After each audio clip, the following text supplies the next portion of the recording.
ममता बनर्जी की बहुत बुरी हालत है इस चुनाव में, ये साफ देखने को मिल रहा है। पूरा कैडर बैकफुट पे है।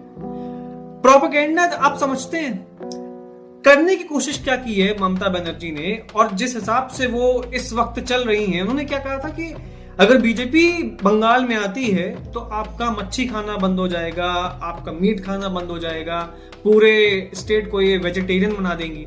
तो इसका तोड़ बीजेपी के लीडर्स ने अलग तरीके से निकाला है। अब वो हर जगह मछली लेकर घूम रहे हैं, चाहे वो शुभेंदु अधिकारी हो और चाहे उनका कार्यकर्ता हो। छोटे से छोटे कार्यकर्ता से लेकर बड़े से बड़े बंगाली लीडर तक सबके सब मछली लेकर चल रहे हैं। इस तरीके के जो नैरेटिव बिल्ड करने की कोशिश कर रही थी ममता बनर्जी लगातार, वो ध्वस्त होते हुए दिखाई दे रहे हैं। इनका एसआईआर से बहुत नुकसान हुआ है। एसआईआर से इनको तगड़ा झटका लगा है, क्योंकि जो मुस्लिम डोमिनेटेड एरिया थे, जहां पर ज्यादा कंसंट्रेशन था मुस्लिम पॉपुलेशन का, पहली बात तो वहां से बहुत वोट कटे। दूसरी चीज, नॉर्थ बंगाल में बीजेपी ने पिछली बार भी अच्छा किया था 21 के चुनाव में।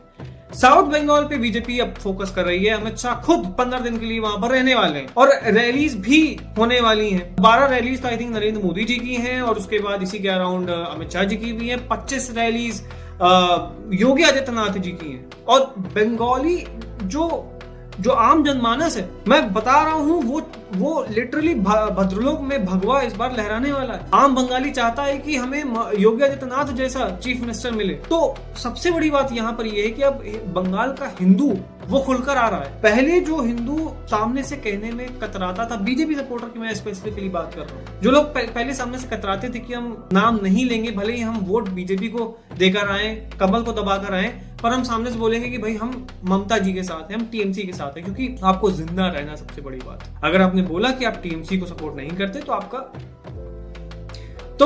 इस बार खुलकर देखने को मिल रहा है, बंगाली खुलकर सामने आ रहे हैं। और वो हमने अभी रामनवमी के सेलिब्रेशंस में भी देखा, जब पत्थरबाजी करने की कोशिश की शांति प्रिय समुदाय ने, तो किस तरीके से रिटेलिएट किया है हिंदुओं ने वहां। तो अब वो दिख रहा है जमीनी स्तर पर, और जिस तरह से युद्ध स्तर पर तैयारी की गई है सेंट्रल गवर्नमेंट के द्वारा कि चुनाव फ्री एंड फेयर कंडक्ट हो।